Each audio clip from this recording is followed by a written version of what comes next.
Hey there, everybody. This is the Sabo Ross Experiment. We've got another episode we're doing live here. Today we're going to talk about something. Last weekend, I was very excited. I got to go see in IMAX the new Mission Impossible, the 8th movie, The Final Reckoning. Haven't seen it yet.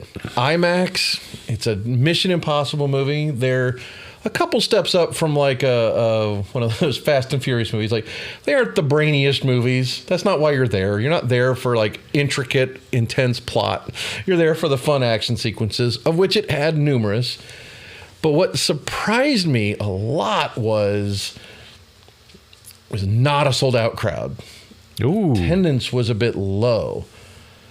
And I'm not going to lie, I was a little disappointed in me. Like, I have no regrets about spending the money, spending the extra on IMAX. The action scenes are worth it. But overall story and plot was just a step down. But at the same time, it worries me about an overall trend. What were you going to say? Well, I did notice, because I was like, it was a holiday weekend, that it was released. And, I didn't hear any news about it on Tuesday. Because normally, normally they talk about box office. Oh yeah, they go box office right away, and there I didn't zippo. Nothing. Same thing. I noticed that too. I was really shocked that like nobody was talking about the numbers. And I remember my roommate's like, "Well, I missed the first weekend. I'm never going to see IMAX." And I'm like, "I'm pretty sure it's Tom Cruise. He booked 2 weekends in IMAX," and they did. This following week, it's still in IMAX this weekend. But I think the numbers are going to be low. Well, I'll tell you, I also think there wasn't a lot of promo for the film. There wasn't as much as normal. No, because I think they thought it was an automatic. In a lot of ways, I think they did. Yeah. But the thing is, though, that to me, there's a trend, because I'm big on pop movies. I love pop movies. The last 2 Marvel movies have bombed. Yeah. Captain America bombed, and I don't. It had so many bad reviews, and I'm like, this is one of the best Marvel movies I've seen in years. Well, we didn't have the Captain America that I know in it. But I think there's something to that. And it's not about race. It's about this is a different person. And if you didn't watch the TV shows, you didn't do all your homework. Which I didn't. And that's the thing is, so it's like, how is this Captain America? When did this happen? Well, yeah, it turned me off right away, because I was like expecting, I liked when they're together, those guys and whatnot, but just to say he's going to carry the whole thing, I was like, yeah, I didn't go. But for me, though, the movie was awesome. The script, the story, the direction, everything was fantastic, and it bombed. And then they had all these promos for the Thunderbolts. That was another Marvel movie where they took all the bad guys from a bunch of the different movies and put them as a team to be kind of anti-heroes. Thunderbolts? Thunderbolts. Never heard of it. And what's funny is it always had an asterisk, and everybody saw it coming. It's going to be the new Avengers. And after they had this hilarious, awesome marketing ploy, which was after the first week, all of the movie posters had a tear off to tear off the word Thunderbolts, and it says New Avengers. It does? Yeah, and the movie marquees all say New Avengers. The problem is they just spent 19 months promoting Thunderbolts and to say New Avengers. And so and the thing is, the reviews on this movie, super positive. The reviews, the people and the reviewers think this movie's great. It made less movie than Captain America. Well, I guess it's closer to the summer. I mean, I'll be honest, I never heard of it. Sorry, I've never heard of Thunderbolts. The whole thing to me, though, is it's really pointing to a bad trend in box office in general, meaning I am really, really, really worried that the movie theater business could be in very serious trouble, that it may not survive.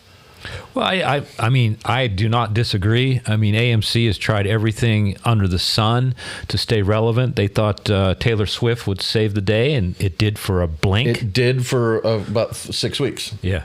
That's not a long-term business model. Yeah. Well, I'm going to tell you that the placement of the movies, what's available to them, and what we talked about on a previous episode, the 3 big players, Amazon, Netflix, Disney Plus, Apple Plus. Well, Apple, they've got the reins over the traditional studios. I think that is flipped entirely. That there's the whole aspect of streaming companies. First off, the old traditional movie studios that began this whole thing. Again, I have this fabulous book that was initiated by George Lucas, but he didn't write it, called Blockbusting. Phenomenal book. It took the 300 highest grossing films of all time in adjusted dollars. So they did everything backdated at, I think, 2009. So everything in the past, they adjusted inflation and everything to match 2009 dollars. Anything after 2009, they decreased it to match 2009 numbers.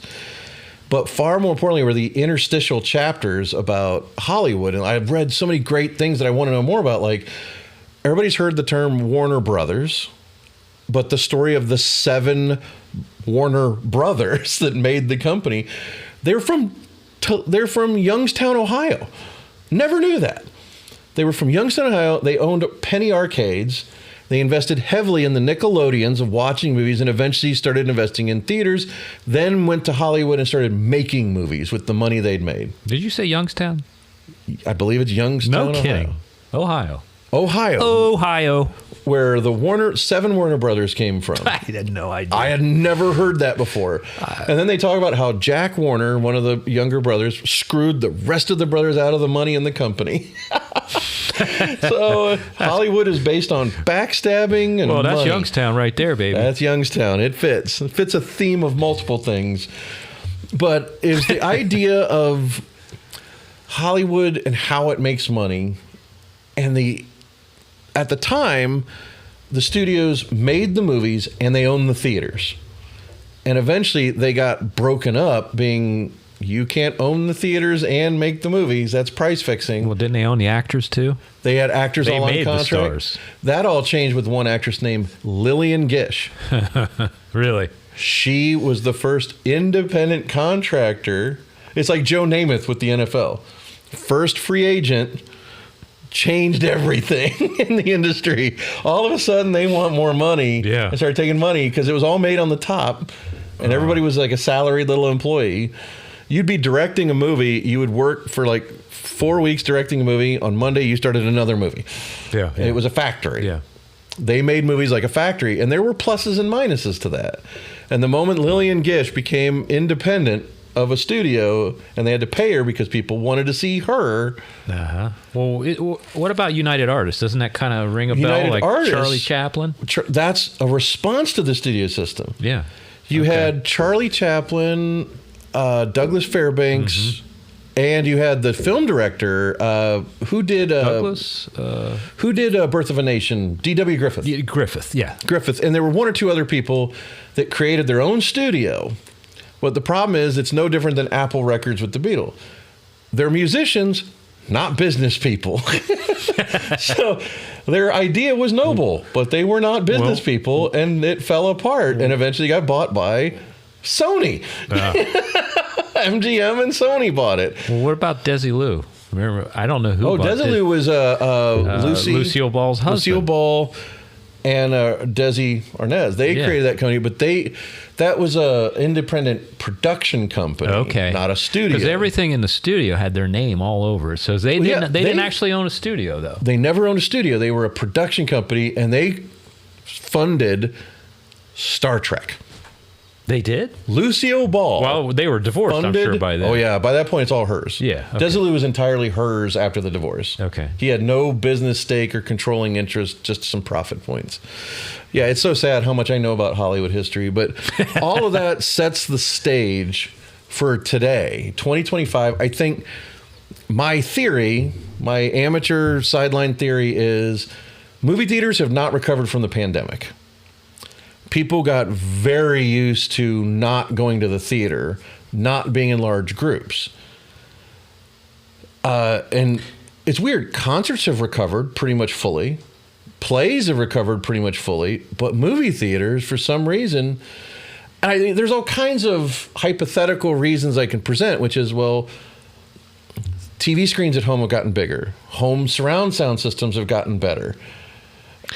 And now the window between when it's out in the theater and when it comes to streaming has shortened so much. Yeah. that what's the difference? Yeah. Why see it in theater when it's going to be at your home in a couple weeks? Well, I used to get upset with Disney because, okay, I get the Disney Plus when it first came out. I thought I was going to be able to watch their big movies on Disney Plus. Well, oh, sure, it's on Disney Plus, but they wanted me to pay for it on top of my subscription. Well, they haven't done that in a while. Yeah. Well, that's what started me, right? And then I was like, I bailed. Now, of course, they've learned their lesson and changed it. But now the packaging of Disney Plus, Hulu, and ESPN, they're getting a lot more customers again, and they have given you more value for the product. They also offer that lower tier with ads. Yeah, yes, in the ads. But see, that just tells you that just helps kill the theater. Too much content. I don't have time for all of it. Well, I mean, there's so many layers to what could be causing the movie theaters to lose business. They have always jacked up the price of popcorn and soda. Yeah, and I used to not care, but I do now. $8 for a Coke. Yeah. $11, $12 for a big thing of popcorn. Yeah. That's $20, and then you're paying $12 to $15 for the ticket. That's $35 per person. Yeah. So a $70 for date night minimum just to see a movie, that could be a problem. That could be a major factor, is the cost. Yeah. But that's there. The thing is for the movie theater, that's their only profit, is the popcorn, candy, and drinks. They don't make, people have this misconception that the movie theater is making the money from the ticket. That's not how that works. I used to be a manager in a movie theater for years and years. I was a manager at two different movie theaters, and it's like, this is not how that works. What happens is, how much money do you think out of a $12 ticket, how much do you think the movie theater gets out of that $12? What would be your guess? I'll say 10%. 10%? That's pretty close. About $1.20 is about right. Yeah. Now, companies like Disney can negotiate and it varies week to week. The first week, the theater will get, in the case of like a Marvel movie, the theater will get almost nothing, maybe 30, 40 cents a ticket, if that. Yeah. Because it's a guaranteed, used to be before this past year, used to be some guaranteed money when it was a Marvel movie. But then the second week, that'll be back up to that $1 to $2 of the 12. After the third, fourth, and fifth week, then they start seeing $3, $4 a ticket. And by the end, even though they're only selling 20, 30 tickets, they're making almost the same amount of money when they were selling 200 tickets. Well, I have a theory. I have another theory. Yeah, because I think it, just as a movie maker and a movie goer, right? I've worked on a few features, and I never knew what the term tentpole meant. Right. So I'm working with this producer on, I'll think of the name of the movie here in a little while, but we're running around, and he's talking about the movie industry, and he's like, look, because I always talk about independent. Yeah. Now, an independent feature still can be, $5, $6, $10 million, and that's nothing. Right? Even in today's world, 20, 30 million is considered Kevin Costner, $50 million on that Western, Horizon. Yeah, and he's in trouble now for Horizon 2. Oh yeah, on the stunt. He gambled his whole life on it, and is losing. Well, he's losing, but now there's a lawsuit by one of the stunt people. His main actress didn't want to do a rape scene, threw the stunt person in there. The stunt person didn't know what was going on, and now she's very upset. But anyway, here's the thing. When I used to go to the movies all the time, there was variety. That's also true. That was something I was going to get to. Why don't, okay, you got 20 screens. I don't need 5 of those to be the same film. But the thing is, that's the money, though, is... Well, yes and no, because it's not working. That's the point of it, is so true, which is, again, being my age and your age, we remember a time when they had 12 screens, it was roughly 10 movies. It was 10 movies. Well, yeah, because we were jumping from theater to theater by buying one ticket and seeing 6 movies that day. Or that was very true for me. By the way, AMC caught on to that, and they no longer list the name of the movie or the time it starts. No kidding. Those lights, those red lights that tell you what movie it is and what time it starts, they don't. But they don't I would have bought more popcorn. Well, of course, I'd buy the big tub and get free refills. But that's still their money. Yeah. They still made their money. So, if I'm running around in there... But the other thing is, content-wise, What you do not see in a theater, because it doesn't make money, an adult drama. An adult drama, a 2-hour movie about adults talking, will not make a nickel in a movie theater anymore. And the saddest part about that, where I think your theory is right and where I believe in this, is if that movie was in a theater, adults are more likely to pay to see a movie and sit in the dark room with no phone than a 20-year-old or a teenager. They don't want to sit in the room for 2 straight hours. They definitely don't want to not be on their phone for 2 hours. It's like a spiritual death to a teenager today to not have their phone on for 2 straight hours. That's insane. It'd be nice. Be nice. Not when it comes to movie theaters. I don't care. I don't care. Well, that's one of the reasons why I don't go anymore. I don't like the distractions. With like you said, my technology here at my house, I'm more than happy. And the thing is, though, as someone who lives and dies by the movie theater experience, I still sometimes prefer to watch at home, only because I've got a 75-inch Ultra HD 4K TV, not quite OLED, but it's that one notch down, so when it's black, it's black. I have the lights off. I have full 7.2 Dolby Atmos surround. I'm in heaven when I watch stuff at home. And that TV's paying for itself now. You know what I mean? That TV was worth every nickel. I got it for only $800. Yeah, and the price was great. $800. I have inherited my father's frugality. I'm more excited about the deal than the product half the time, just like my father. But when it comes to the movie theater, the distractions are a problem when they happen. But the thing is, there's still that communal experience that I do not want to have lost. That sharing of laughter, the sharing of awe. So during the pandemic, again, going back to Marvel, they released that movie in theaters called Black Widow with Scarlett Johansson. It didn't do well because it was literally in the middle of a pandemic. People did not want to be gathered in large groups, right or wrong. You know, theoretical or not, it doesn't matter. It affected box office. It affected her income by releasing the movie that way. So she sued and got a settlement. Yeah, that's right. And they tried that thing where they charged $24 to watch it at home at the same time because of the pandemic. But the thing is, though, that communal experience was lost. And one of the things they did as the pandemic ended, Marvel specifically, not Disney, but Marvel had a brilliant marketing campaign pushed by the Russo brothers who did the Avengers. They did a watch party when it was streaming. And one of the things they talked about with Robert Downey Jr. was, and they showed clips from YouTube videos of people that shot with their phone, the crowd reactions to key moments. So Disney, who normally would slam everybody who did that with a copyright complaint, the Russo brothers and Robert Downey are like, don't do that. Let them have it. Let them keep that on YouTube. It only helps us. And then they decided to use it by not paying those people. They made real commercials and trailers with average person cell phone video. So, sorry. But yeah, so we did this whole day thing, and they showed every Marvel movie in a row, starting with Iron Man. And there was a guy way bigger than me, dressed as Thor. I would call him Fat Thor. I can say that because I'm fat. Called him Fat Thor. And every single time Stan Lee had a cameo in a movie, Fat Thor would stand up, raise his plastic hammer, and say, "Stan!" And the first time he did it, he was alone, and it was funny. We laughed. Each movie, more people joined. And by the time it happened at the very end of Avengers at almost midnight, the entire theater is screaming, "Stan!" right with Fat Thor.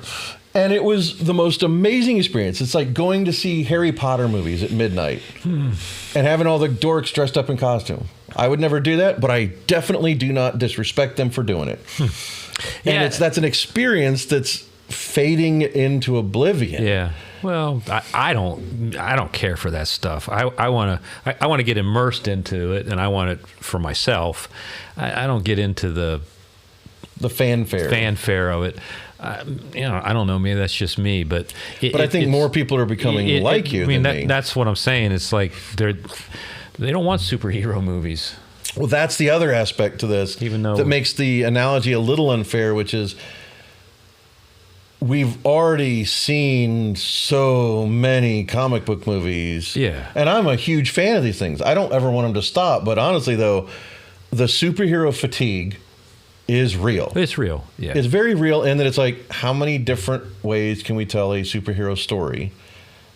And how many different times can we see Batman's parents getting shot in an alley before it gets a little old? I got that story now. Yeah, and I mean, they've gotten smarter about, we're not doing, I mean, even Marvel learned, like, they don't do Spider-Man's origin again. Yeah. But at the same time, why... What works, though? I mean, that's the thing. That's the thing is, like, the conversion is to streaming. Yeah. Especially for adult dramas. Like, Breaking Bad should have been one of the most amazing indie feature films of all time. But it became an ongoing, limited series. And it's addictive, and it's that streaming aspect, and it's long-form storytelling. And if you haven't noticed, aging filmmakers have moved into streaming series. Oh, yeah. Yeah. Because for a feature film, there's this idiom on the studio side, well, you have to be a young director. Otherwise, you won't be able to make a movie that everybody will enjoy, and that's not true. But it's a thing that's been around for years. Like, Spielberg cannot make a feature film that's going to be like Jurassic Park again. He doesn't want to make popcorn movies like that. He wants to make adult dramas that make him happy, but there's not that money in it. His feature film box office has gone down and down and down. His movie Lincoln was supposed to be a streaming series, and it probably would have been better if it had. Well, I'll tell you something that I picked up on. I'm going to use Paramount Plus as an example, because I'm trying to think of the producer who's got these series of 1842 and the guy. I know exactly what you're talking about, because he's the one who did that Kevin Costner series, and now he's all these spinoffs. They've given him $500 million, but now it's not making any money. I wish I could come up with I'll find his name while you talk about it. Tell me what you're thinking. I'll get his name. What I'm thinking, though, is I've noticed that 20-some-year-olds suddenly like Sylvester Stallone because of a Paramount TV show. These older actors are finding fans of a younger generation through episodical TV as opposed to features. Then they go back and see some of their older movies through a streaming service like Netflix, and they can identify with that character. Now the problem is you can't get those guys back into making movies with the studio again, because, well, one is it's a lot of work, and they like to control, their own destiny. Yeah, I mean, that's Expendables. Stallone's going to make another one, but people will go and see it, though. See, here's another thing that separates the old people from young people in a lot of ways. Not entirely, but my dad, who's 85, is his name? Tyler Sheridan. Tyler Sheridan, yeah. Tyler Sheridan is kind of like the... Oh, man, he's the pillar, the tent pole that holds up Paramount Plus. Oh, absolutely. Well, look, but the funny thing is with that idea, my dad still has cable TV to this day. And you know what he likes? Finding something that somebody else is showing and watching it. Now, what does every person under basically 35 want? These are all people, even people my age. My youth was, I had a VCR. I could watch what I want, when I want. That leads perfectly into streaming. Because streaming is, I watch what I want, when I want. Yeah. Somebody like my dad, Netflix is overwhelming. It's like, I have 1,200 potential TV series or movies to watch. I don't know what to do. He spends more time scrolling and not watching. And then he's like, I don't like Netflix. But then you have someone like me that it's like, I want to watch what I want, when I want. I subscribe to 6 streaming platforms so that I can get what I want, when I want. Yeah. And so it's this natural transition. But then when you have that content, the quality of the content is... adult dramas tend to be more streaming now, almost exclusively. I don't see anybody putting dramas that are not spectacle. Meaning, if you're talking about a drama that's like a period piece, like a cowboy drama, that's a movie. I can see that as a movie because they can say, oh, it's different, it's big. They're trying to equate theatrical as being, it has to be an event or no one's going to go see it. Well, it didn't work for Kevin Costner. It did not work for poor Kevin Costner, who's very talented both as an actor and director. Yeah. but I think he just gambled wrong on that. And I think but it's also how much is his fault and how much is people are not going to the theater. Well, just story was awful. I hadn't seen it, so I don't know. Yeah. There's just, the story's just awful. I mean, I would have paid money to see something like that, thinking it was going to be like one of his breakouts from like when he did, when the Civil War. Your Dances with Wolves. I mean, geez, I was thinking something like that. Well, I was wrong, Unfortunate. And the other thing is I keep hoping that he would team up with Lawrence Kasdan again when they did Silverado. And they did their version of Wyatt Earp. Lawrence Kasdan is a true storyteller. Yeah, he's a phenomenal writer and director himself. But I'm just not seeing the success. Not much is happening at box office if it's not an animated kids movie for the whole family. Well, I was going to say, and I saw the promo. This one caught my eye. How to Train Your Dragon, a new one, a live action version of the. I was like, movie. yes. I don't know why, but it just had a good feeling. Yes. Like it's like, oh, I need something good to make me happy. But there's another thing that I'm terrified is going to get lost is the psychology. And you bring up How to Train Your Dragon, and it makes me think of something else, which is part of the appeal of a movie theater that you cannot get at home is the term larger than life. We've all heard that term. He's larger than life, or it's larger than life. Well, that's a reality when you talk about a movie theater, because when you make a person's face 20 feet tall, that's literally larger than that face is in real life. But there's a problem with that. I think today, I don't know who they are, but I agree with there are no movie stars anymore. Not like there used to be.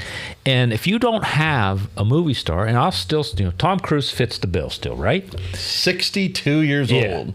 And he's defying, he's death-defying to make it a point, which, come on. But if you don't have a movie star and you don't have that where everybody knows you, they're not going to pay that $20. And that leads me to... And larger, there is no larger than life then, besides the screen. Yes, and that's true. You have to want to see someone's face that big. Yeah. And that's where movie stars, male and female, have that appeal, that charisma that jumps off the screen. And then you have people like Jennifer Lawrence, who's slowed down her output as an actress. Who do we have? Who's left? And those names are not carrying the weight they used to. No. It's all changing. Right. For good or ill. And I think it leans more towards ill, because for me, larger than life goes beyond the star, which is something I will never forget as long as I live. I was in college in 94, and they took over a year before Jurassic Park hit VHS. And this guy never saw it in the theater. He watched it on a 13-inch TV VCR combo, smaller than this laptop. Yeah. And he saw it. He's like, I don't see what the big deal is. And I'm like, yeah, literally, you don't know what the big deal is. Like, because you're talking about a 4-inch tall dinosaur as opposed to a 24-foot tall dinosaur. Which one is going to affect you psychologically? Yeah. And that same thing with like Titanic is like the sense of this boat having scale is you're looking at a 40-foot tall, 40-foot long screen as this boat slowly moves. You have the surround sound, it's rumbling your chair. You have a sense of scale and excitement. Yeah. And then you're sharing that experience with everybody around you, that sense of awe. That is not something you'll ever get no matter how big your TV is at home. By watching it by yourself or in such a small group, you are not going to replicate that actual theatrical experience. But I don't disagree with that. But one thing that I realized, I didn't realize this at first, because everything you're talking about, I agree with at the theater, and having that experience. And then I started to try to bring that home as well. Me too. The bigger TV, nice couches and surround, and that was when you used to be able to get DVDs. It was a little easier, you could really.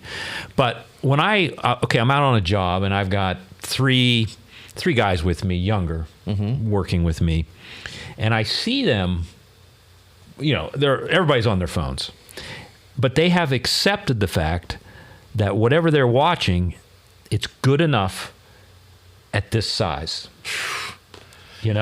and the sound apparently is good enough. So I've seen them get so focused on their phone to a show, a YouTube video, whatever it may be. The rest of the world disappears. It's a theater. If we were to do a poll, and if anybody wants to do a poll on our channel, if you're 25 to 30, how much do you care about watching the same show, whether it's on your cell phone or on the big screen? I'd like to know. If you are 18 to 23, I think I already know the answer. They're not going to theater. The only way if they're going to go to theater, they're going there to maybe meet a girl and just screw around. They're not going for the show.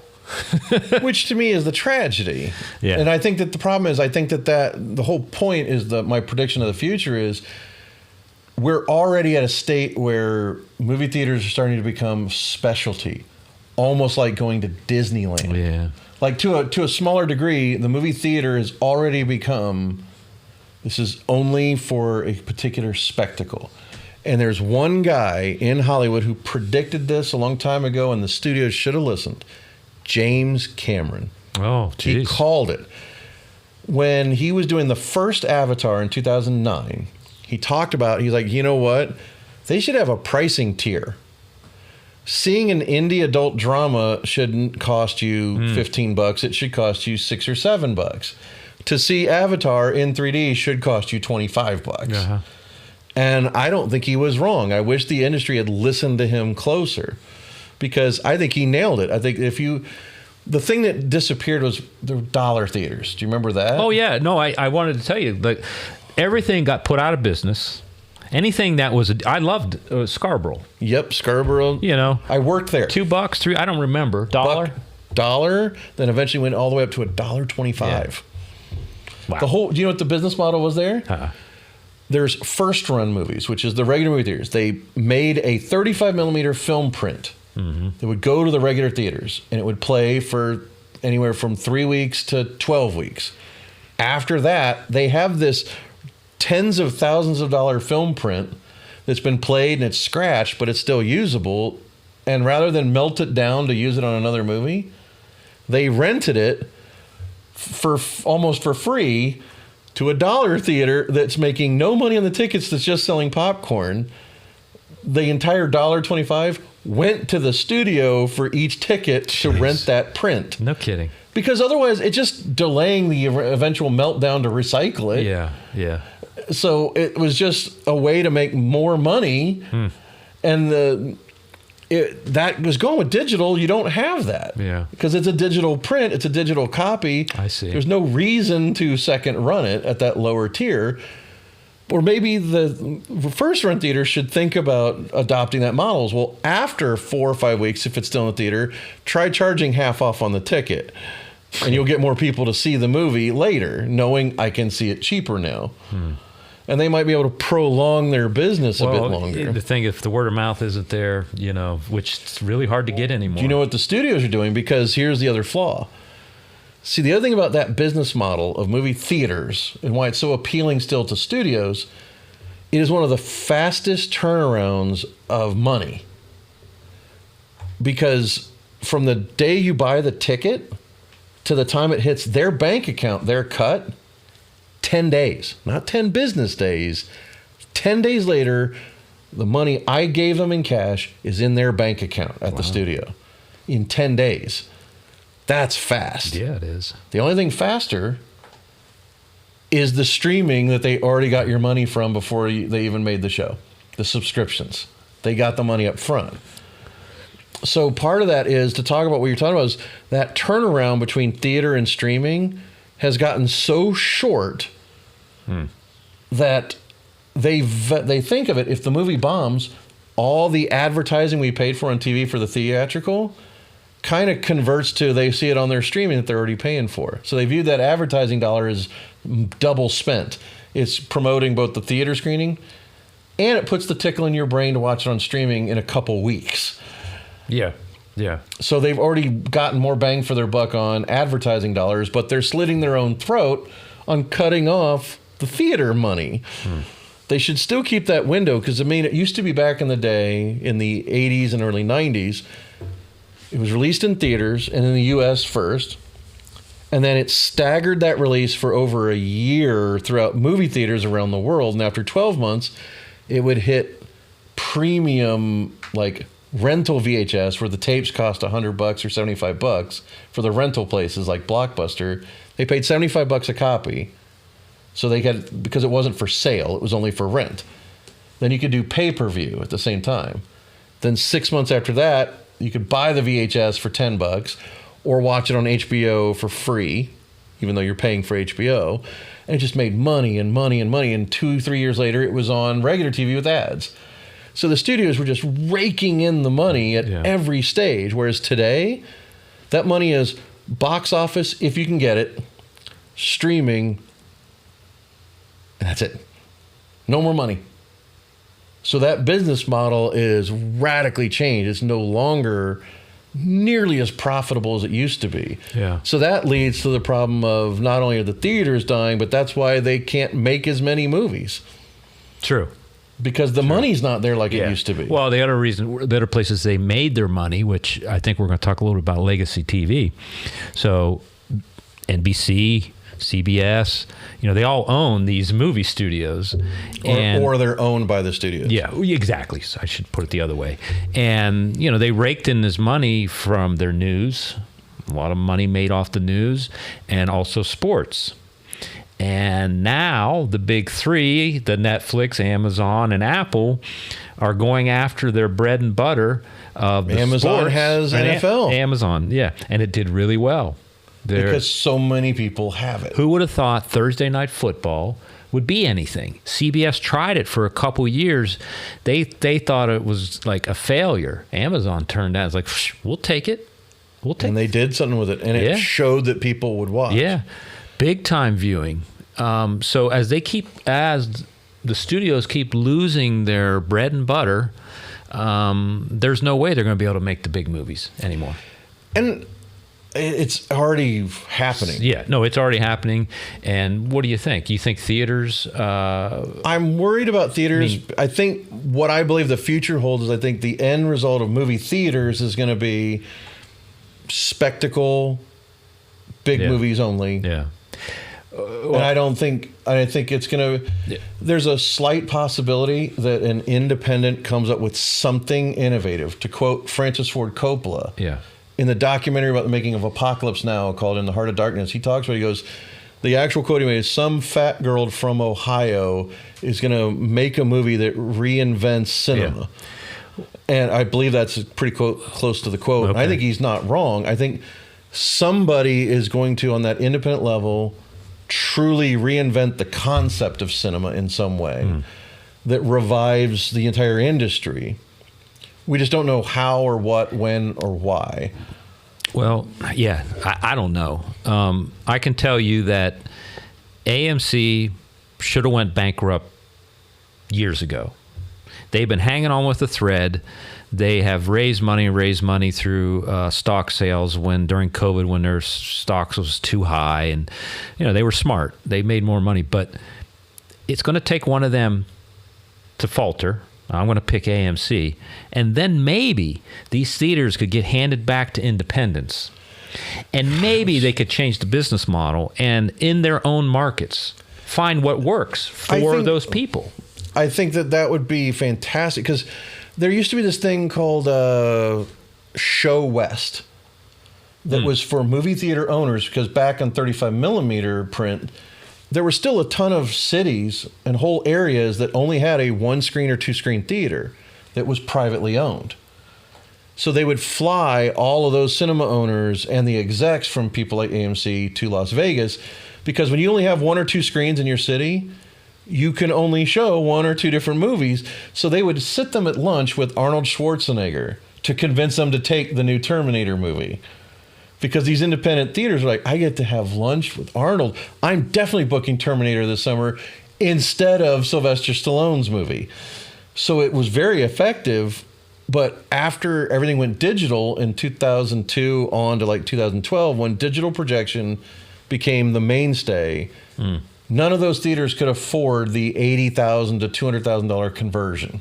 Right. And so the vast majority of those independently owned cinemas disappeared overnight. Yeah. Well, I'm going to give you a good example of the theory of what I'm talking about, why it would work. And I can't think of the name, but in Nelsonville, Ohio, there's an independent movie theater. Yeah, right off of 33. Yes. I've been there many times.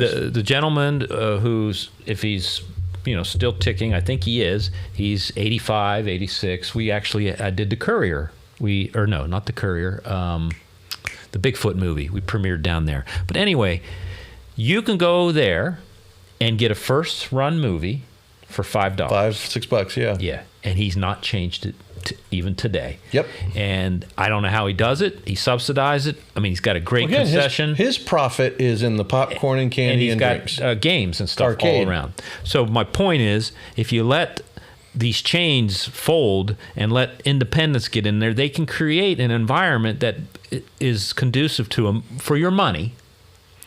Games, movie, whatever. It just makes at least somebody with a family would get more value. I think the kids would love it, and they would say, "Hey, Dad or Mom, let's go over to that theater, and for that $20 we get this package." Yep. I mean, sounds like that's what has to happen. I would be hopeful that is the future, that more independently owned cinemas crop up and that they're more conducive to, let's find out what works with our audiences. That's what I'm trying to say. And the only other thing was, when we talked about streaming services, part of what they're doing that they are driving out of business is traditional media. Broadcast TV's hanging on by a thread only because it still exists and it's a digital. They have all those 0.2, 0.3, 0.4 channels, and they're all supported by ads. So that's kind of self-sustaining. But cable TV, my dad, again, about to turn 86 years old, still has cable, still likes flipping the channels, does not like streaming, although he's fallen in love with Netflix and he only watches K-dramas. South Korean. Yeah, a lot of people love those. All day, every day. My mom was that way. All day, every day, he watches this stuff with subtitles. Crazy, Netflix will change their algo and give you all that stuff. Yeah, in your that's feed. all he gets. Yeah, his whole feed is nothing but Korean dramas, one after another, and he likes it because they now change the algorithm where when one episode ends, the next episode plays automatically, and if the whole series ends, it just suggests and starts playing another. It's become like cable TV, and now he likes Netflix. He hated Netflix for years because he didn't want to make the decision. He's like, I make decisions all day, every day. When I turn on the TV, I don't want to think. I just want it to tell me what to think. And so I think that cable TV as a business model, what's funny is streaming has become, with ads like cable. I know. And then you got the bundles. And there's even a bundle where Hulu, Disney Plus, and their competitor from Warner Brothers, Max, or I guess it's coming right back to HBO Max. Man, they could not make up their mind. But it is destroying it. The industry is changing fundamentally. Yeah, well, they've been trying to figure out a way to make it profitable. I mean, they've been spinning their wheels on this for quite a while. Netflix has dominated all of them. Yep. And they're still spinning their wheels. Well, yeah, there's a great example from Netflix, which is a cable channel called USA Networks had a show called Suits. Yeah. That didn't make any money. Yeah. They put the same show on Netflix. Oh, I know. Gangbusters. I know. It's amazing. Breaking Bad. Yeah. I know. Was a critical hit, but not a ratings hit until they repeated seasons on Netflix. Friends and The Office found a second or third life through Netflix. Yeah. So much so that there was a business deal where they were about to start Max, because Warner Brothers produced Friends, but aired it on Netflix, which is owned by Universal. But they own their show, and they have the syndication and future rights. So they're like, well, we're about to start HBO Max, and we want Friends back. But it's going to take us over a year before HBO Max premieres. So when the contract came up with Netflix, they're like, we want to renew. And they're like, no, we're going to take it off of there for a year. And they get it. I said, well, if you want it, you got to pay triple. And Netflix like, forget that. And after 6 weeks, people were so upset they didn't have Friends on Netflix. Wow. Netflix paid the higher rate. from Warner Brothers. Like, Wow. we'll pay whatever it takes. Warner to Brothers won that one. They made money on both ends. They made the money there, and then as soon as that contract is over, they put it on their network exclusively. The one thing you have to, that the actors don't like that stuff, because I can tell you why. They don't get residuals. No, I know. They don't. The biggest thing with that is, the thing about the contract is the actors don't like it because when it's produced by one company and there's demand for it, you sell it to the highest bidder. But if you're selling it to the company who made it, they were going to cut themselves a better deal, which means they're not going to make as much money in residuals. So it's a terrible business model for actors, writers, directors, producers, because they're not making residuals. Like, again, what it used to be is you'd be on an episode of Star Trek. It would then air in syndication in multiple markets. You'd be making hand over fist for years. That check. For a Star Trek show on Paramount Plus, it's not for sale to anybody else. So you get paid once and you don't get paid again. Yeah, no. Or your residuals are so minute. They're not worth having. And if there's a huge demand, it doesn't matter because they just get to keep it all at Paramount Plus. Yeah. So it's just a terrible business model. Yeah. Well, for them. Well, for us and the actors, it's a great business model if you're a stockholder in Paramount. Yeah. But even then, the weight of having to create that content and pay for it, and if you don't keep the subscribers coming in, there's only so much money you can make a month, and they're not budgeting for that. They budget for, we think it's going to be good forever, and then when they make bad decisions, it's over. Do you want to move on? Something else? A little something else? Wrap this up? Or? Let's wrap this up. Yeah. Just to follow up, we put a little short on the Facebook page, and it'll soon be on YouTube. Yeah. So just to follow up, that's The Chair. We talked about it on our last episode. That's a short film. And so we just put in the music video. Yeah, it doesn't. I haven't told anybody it's a music video yet, but there's a song that I produced, and we're waiting. The song's going to hit Spotify, Amazon, Apple, probably about 4 days. We've got a music video, and this right now we have a preview of the music video. So there's a little preview there. And this all comes back to the AI Google Flow. So we're going to talk more about stuff we talked about last episode. And we got all kinds of other topics. We're really going to take the experiment to the next level. We're going to get into some current news. We're going to get into a lot of technology. We're going to get into robots. We're going to get into drones. Robotics. Yeah, robotics. And more about AI. Peppers through all of that.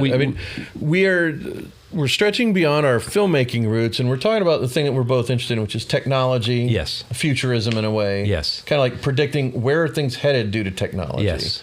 And that seems like an interesting place for us to go. We had so much fun last week that's where we're kind of focusing now. So we hope you watch this episode, and we hope you come back for the next few, because it's going to be different. We're going to be talking about a lot of things that's going to broaden your brain.